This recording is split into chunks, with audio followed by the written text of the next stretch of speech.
Welcome. Investing in India's mutual funds and SIPs is a fantastic way to build long-term wealth. Small, regular investments, known as systematic investment plans or SIPs, can add up significantly over time. It's a simple, disciplined approach to growing your money. Understanding mutual funds is key. They pool money from many investors to invest in a diversified portfolio of stocks, bonds, or other assets. This helps spread risk and offers potential for higher returns than simply keeping cash in a savings account. Research different fund types to find one that aligns with your risk tolerance. Remember, consistency is crucial. Set a budget for your investments and stick to it.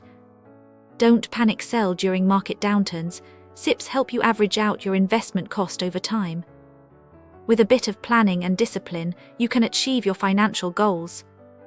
Disclaimer: this video is for informational and educational purposes only and does not constitute financial advice. Always seek advice from a qualified professional before making financial decisions. I'm not a financial advisor, and this video is not financial advice.